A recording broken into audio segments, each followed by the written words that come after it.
Hola a tothom i benvinguts a una nueva anàlisi documental. Hoy farem un viatge fascinant i, per descomptat, totalment imparcial a través d'uns arxius històrics que, bé, diguem que posen potes en l'aire la narrativa tradicional que tots coneixem. Explorarem una sèrie de textos i documents que posen sota la lupa algunes de les figures més celebrades de la història de Catalunya. Parlem, és clar, de Josep Tarradellas, però també de Josep Irla i Carles Pi i Sunyer. El que veurem avui és com aquests documents ens suggereixen una realitat, diguem-ne, molt més complexa i opaca sobre les decisions que es van prendre des de l'exili. D'acord, som-hi, entrem en matèria. La gran pregunta d'investigació que ens plantegen tots aquests documents és precisament aquesta. Hi ha un passat tèrbol, potser amagat expressament a l'opinió pública? Ja sabeu que la història sovint s'escriu en majúscules i es consolida als llibres de text, però quan comences a furgar en arxius privats, en correspondència interna, la cosa canvia.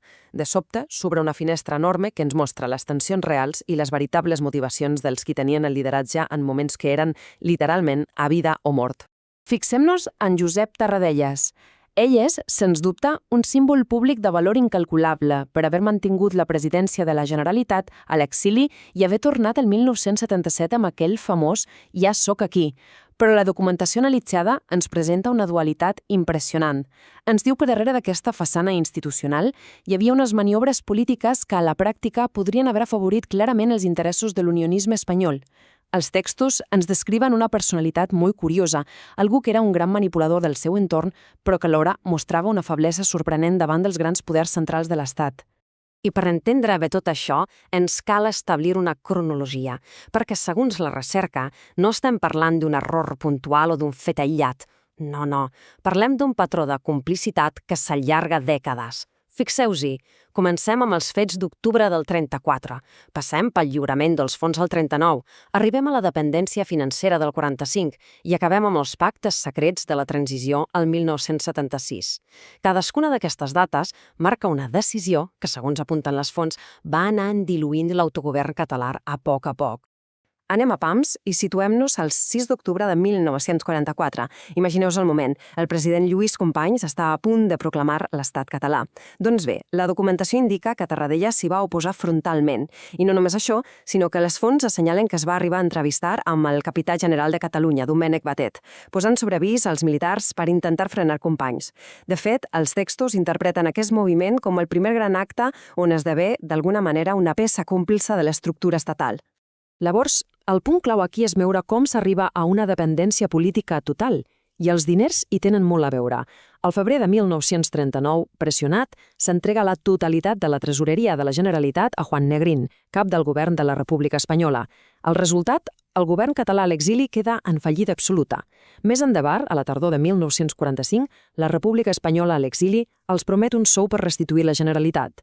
Segons els arxius, això crea un govern sostenit econòmicament, sí, però totalment captiu i sense cap funció real. Era bàsicament una estructura buida. Ara, feu un pas enrere i mireu el panorama global. El món estava canviant a un ritme brutal. Acaba la Segona Guerra Mundial, neixen les Nacions Unides i comença oficialment l'era de la descolonització. De cop i volta, a escala internacional es respira un impuls enorme pel reconeixement del dret a l'autodeterminació dels pobles. En aquest context tan esperançador, l'exili català ho veu claríssim. És l'oportunitat d'or per portar la seva causa davant del món sencer. I aquí és on entren en joc uns protagonistes que sovint la història oblida, els catalans exiliats a les Amèriques, especialment a Nova York i a Mèxic. Aquesta gent s'ha organitzat d'una manera increïble. Us parlo de fer fins i tot d'agents secrets per a la intel·ligència dels Estats Units. I atenció a aquesta dada, perquè és vital. L'any 1941, durant la Segona Guerra Mundial, aquests exiliats van moure cel i terra per evitar que la Gestapo entregués Tarradellas a Franco. El van salvar. Van evitar que tingués el mateix final tràgic que Lluís Companys. El seu compromís amb els líders i amb la causa era absolutament incondicional. I tota aquesta energia d'aquell moment culmina brillantment en un document espectacular de l'abril de 1945, The Case of Catalonia, una apel·lació directa a les Nacions Unides. Liderats des de Nova York per Josep Carner Ribalta, van preparar aquest extens memoràndum exigint l'autodeterminació just en el mateix moment en què s'estava fondant l'ONU a San Francisco, una autèntica fita diplomàtica. I compte, perquè no anaven per lliure. Els delegats de Nova York no actuaven d'esquena als líders d'Europa. Com demostren les comunicacions internes, ho van fer tot coordinadament. Van informar de manera confidencial a Carles Pi i Sunyer, que llavors era el president del Consell Nacional de Catalunya a Londres, de la seva intenció de presentar el text. L'objectiu era que la veu de Catalunya arribés fort i clar a la conferència de San Francisco i no es deixés perdre aquesta finestra històrica. I sabeu què? Ho van aconseguir. L'esforç no va ser en va. Els documents no enganyen. I aquí en tenim la prova. La flamant Secretaria de les Nacions Unides va emetre un justificant de recepció al juny de 1945. L'apel·lació reclamant la lliure determinació havia entrat oficialment als arxius d'aquell no organisme internacional. El projecte era real, estava passant. Però, i aquí és on tot fa un gir que et deixa parat. Si això va ser un èxit logístic i diplomàtic d'aquella magnitud, per què es va silenciar? La documentació que estem analitzant obre precisament el gran debat d'aquesta història. Per quin motiu un esforç tan bèstia, avalat per milers de catalans a l'exterior, va ser boicotejat des de dins? Per què els propis líders catalans a Europa van voler amagar-ho sota la catifa? Segons els textos, la resposta és que hi va haver un esborrament sistemàtic. Apunten directament a Tarradellas, Irla i Pi i Sunyer, assenyalant que van forçar la dissolució del Consell Nacional, van apartar els delegats d'Amèrica i van tancar l'apel·lació del 45 en un calaix. Fins i tot s'indica que Pi i Sunyer, a les seves memòries, va ocultar deliberadament aquesta lluita de Nova York. I no s'acaba aquí. Els documents afirmen que, des que Tarradellas assumeix la presidència el 1954, va boicotejar constantment qualsevol intent d'internacionalització que impulsés el Consell Nacional a Mèxic, on, per cert, hi havia figures de la talla de Pau Casals. Clar, aquestes decisions ens poden semblar incomprensibles avui dia, però cobren cert sentit si ens posem les ulleres de la geopolítica de l'època. Estem als inicis de la Guerra Freda.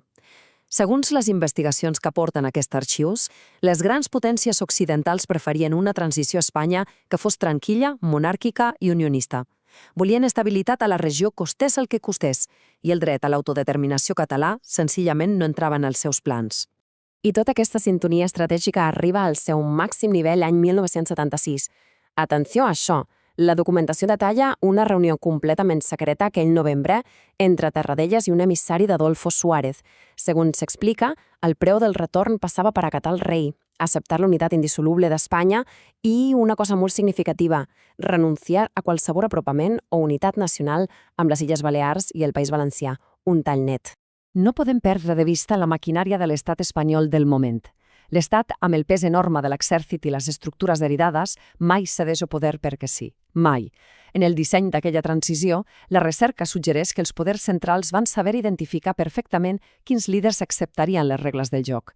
Si operaves i obeies dins del seu marc unionista inamovible, eres recompensat i legitimat. Si no, quedaves fora. Així que ens trobem davant d'un contrast històric colossal. A un costat de la balança, l'idealisme i l'embrancida inesgotable dels exiliats a les Amèriques, lluitant obertament per l'autodeterminació davant del món. A l'altre costat, la realpolitik pura i dura dels dirigents a Europa, que, segons aquests documents, van preferir la via de la complacència i un autonomisme molt limitat. I al final, curiosament, són aquests darrers els que la història oficial ha acabat coronant com a herois. Però espereu, que avancem una mica en el temps i arribem a una data que redonés tota aquesta teoria. Ens situem l'any 1986. Fa gairebé una dècada que s'ha restaurat la Generalitat. I passa una cosa amb una càrrega simbòlica tan forta que sembla de pel·lícula. Resulta que el 24 de juliol del 1986, el rei Joan Carles I decideix atorgar un títol nobiliari acabat de crear exclusivament per a ell, el Marquesat de Tarradellas. Pels investigadors d'aquests arxius, això no va ser un reconeixement al poble de Catalunya, gens ni mica. S'interpreta com una recompensa directa i personal del monarca per haver fomentat l'autonomia, però sempre, i cito literalment del decret real, dins de la indissoluble unitat de la nació espanyola. Un agraïment pels serveis prestats a l'Estat.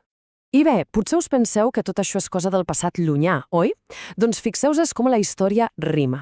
Ja està anunciat que d'aquí a ben poc, l'octubre del 2025, s'entregarà la màxima condecoració espanyola, el collar de l'Ordre del Toisó d'Or, a una altra figura catalana clau per a l'Estat, Miquel Roca i Junyent, un dels pares de la Constitució del 78. Sembla clar que el patró continua viu i que s'acostuma a guardonar institucionalment a aquells perfils catalans que ajuden a cosir i defensar la unitat de l'Estat.